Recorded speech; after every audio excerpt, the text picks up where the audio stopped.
నమస్తే అండి. నేను Kumari. Welcome to our channel Royal Garden. ఇక్కడ చూసారు కదా, కాస్మోస్ సీడ్స్ వేసానండి. మనము ఎన్ని విత్తనాలు వేసాము అన్ని కూడా ఎంత చక్కగా వచ్చాయి చూసారు కదా. చాలా ఈజీగా అండి. పెట్టిన ప్రతి విత్తనం మొలకెత్తాలి అంటే కొన్ని టిప్స్ కనుక పాటిస్తే అన్ని కూడా మొలకెత్తుతాయి. మన దగ్గర ఈ సీడ్సే కాదండి, అన్ని రకాల flower seeds, vegetable seeds, leafy greens ఉన్నాయి. మీకు కావాలి అంటే స్క్రీన్ మీద కనిపిస్తున్న నెంబర్కి వాట్సాప్ మెసేజ్ చేయండి. ఇవన్నీ కూడా మన దగ్గర ఉన్నటువంటి విత్తనాలే. 100% జర్మినేషన్ రేట్ ఉంటుంది. చూసారు కదా ఎంత చక్కగా వచ్చాయో. ఇవి వచ్చేసి మిక్స్ అండి. పింక్, వైట్ ఇలా కలర్స్ ఉంటాయి కదా, లైట్ పింక్ అలా మిక్స్. వీటిని ఇప్పుడు ఎలా వేయాలనేది చూద్దాము. ఇక్కడ నార్మల్ గా మీరు గ్రో బ్యాగ్స్ అయినా తీసుకోండి, లేదంటే సీడ్లింగ్ ట్రేస్ కావచ్చు, లేదంటే డైరెక్ట్ పాట్ లో అండి. మీరు ఏ కంటైనర్ లో అయితే ప్లాంట్స్ పెట్టాలి అనుకున్నారో ఆ కంటైనర్ లో కూడా నార్మల్ పాటింగ్ మిక్స్ అండి, కంపోస్ట్, కొద్దిగా ఇసుక, అలాగే వేపపిండి ఇవన్నీ కలిపి మనము రెడీ చేసి ఉంచుకుంటాం కదా పాటింగ్ మిక్స్, అది తీసేసుకోండి. తీసేసుకున్న తర్వాత దాన్ని ఒక 2 రోజులు కానీ 3 రోజులు కానీ వాటర్ తో తడిపి ఉంచుకోండి. ఎందుకంటే ఎయిర్ గ్యాప్స్ ఉంటాయి కదా, అవన్నీ కూడా ఫిల్ అవుతాయి. ఫస్ట్ వాటర్ తో తడిపి ఉంచుకోండి. చూసారు కదా, ఇవి కాస్మోస్ సీడ్స్ ఇలా ఉంటాయి. ఇవి మన దగ్గర ఉన్నటువంటి సీడ్స్ ఏనండి. ఆరెంజ్ కలర్, డబుల్ మిక్స్, ఇలా చాలా కలర్స్ ఉన్నాయి కదా, అన్ని కూడా మన దగ్గర ఉన్నాయి. ఇప్పుడు ఈ సీడ్స్ ని మనము ఎలా వేయాలి అంటే, ఒక కంటైనర్ లో ఈ సీడ్స్ వేసుకోండి. ఇప్పుడు ఇందులో సీడ్ బూస్టర్ అండి, మనం ఇంతకు ముందు వీడియో చేశాం కదా. ఈ సీడ్ బూస్టర్ వేయడం వల్ల విత్తనంలో ఏదైనా ప్రాబ్లం ఉన్నా, అలాగే సాయిల్ నుంచి కానీ కంపోస్ట్ నుంచి కానీ ఏదైనా ఫంగల్ ఇన్ఫెక్షన్స్ ఉన్నా అవి రాకుండా ఉంటాయి.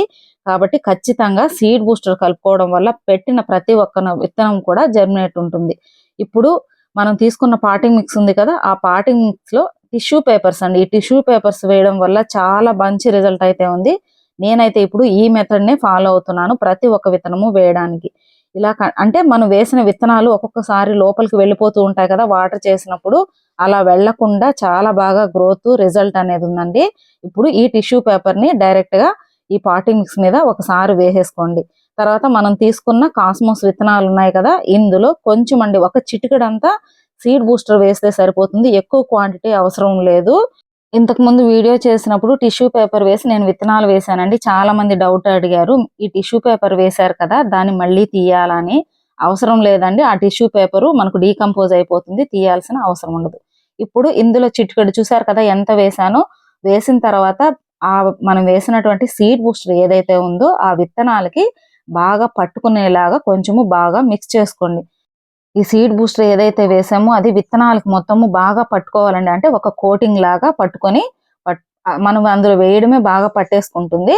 అలా పట్టుకునేసిన తర్వాత మొత్తం ఒకసారి కొంచెము దూరంగా స్ప్రెడ్ అయ్యేలాగా వేసుకోండి. అస్సలు లోపలికి విత్తనాలు వెళ్ళవు. చాలా బాగా జర్మినేషన్ రేట్ ఉందండి. అంటే ఒక్క విత్తనం కూడా కింద వేరుకుళ్ళు, నారుకుళ్ళు వచ్చి పడిపోతూ ఉంటాయి కదా, అంటే విత్తనం మొలకెత్తిన తర్వాత కూడా కింద పడిపోతూ ఉంటాయి కదా, అలాంటి ప్రాబ్లం కూడా అస్సలు రాలేదు. తర్వాత ఇలా వేసుకున్న తర్వాత కోకోపీట్ ఉంటే కోకోపీట్ వేసేసి, అంటే కొంచెం పల్చగా 1 ఇంచు వరకు వేసేసేయండి. ఒకవేళ మీ దగ్గర కోకోపీట్ లేదు అనుకుంటే మీరు కింద మనము పాటింగ్ మిక్స్ తీసుకున్నాం కదా, పాటింగ్ మిక్స్ తీసుకున్న తర్వాత ఈ టిష్యూ పేపర్స్ వేసి విత్తనాలు వేసిన తర్వాత నార్మల్ గార్డెన్ సాయిల్ అండి, కంపోస్ట్ ఏమీ కలపనటువంటి మెత్తగా ఉండేటువంటి గార్డెన్ సాయిల్ తీసుకోండి. ఆ గార్డెన్ సాయిల్ ని ఇలాగా 1 ఇంచు వరకు ఈ విత్తనాలను పట్టి తీసుకోండి. ఒకవేళ పెద్ద విత్తనాలు అనుకోండి, కొంచెము 2 ఇంచుల మందంలో వేసుకోండి. లేదు మన దగ్గర ఒక్కొక్కసారి చాలా రకాల విత్తనాలు, ఆకుకూరలు కావచ్చు, ఇవన్నీ సన్నగా ఉంటాయి కదా, కాబట్టి 1 ఇంచు వరకు ఈ కోకోపీట్ కానీ లేదా నార్మల్ గార్డెన్ సాయిల్ కానీ మీకు ఏది అందుబాటులో ఉంటే అది వేసుకోవచ్చండి. కోకోపీటే వేయాలి అనే ఇది లేదు. మీకు ఏది అందుబాటులో ఉంటే అది వేసుకొని ఒక్కసారి గట్టిగా ప్రెస్ చేయండి. ఈ సీడ్ బూస్టర్ కూడా మన దగ్గర ఉందండి. మీకు కావాలంటే స్క్రీన్ మీద కనిపిస్తున్న నెంబర్కి వాట్సాప్ మెసేజ్ చేయండి. ఇప్పుడు ఇలా గట్టిగా ప్రెస్ చేసాం కదా, గట్టిగా ప్రెస్ చేసినప్పుడు ఏమవుతుందంటే ఆ విత్తనాలు గట్టిగా పట్టుకుంటాయి, లూజ్ ఉండకుండా ఉంటాయి. లూజ్ ఉండడం వల్ల కూడా విత్తనాలు పడిపోతూ ఉంటాయి మొలకెత్తిన తర్వాత. ఇలా మనం టిష్యూ పేపర్ వేసి కోకోపీట్ వేసిన తర్వాత గట్టిగా ప్రెస్ చేసామంటే అవి స్టిఫ్ గా నిలబడతాయి అన్నమాట ఆ విత్తనాలన్నీ. ఇప్పుడు ఒక్కసారి వాటర్ చేసి సెమీ షేడ్ లో పెట్టండి. మీరు ఇప్పుడు మనకు వర్షాకాలం అనుకోండి, డైరెక్ట్ గా ఇలా విత్తనాలు పెట్టిన తర్వాత ఎక్కువ వాటర్ దాని మీద నిలబడిందంటే అవి విత్తనాలు మొలకెత్తవు, అలాగే మొలకెత్తినా సరే పడిపోతుంటాయి.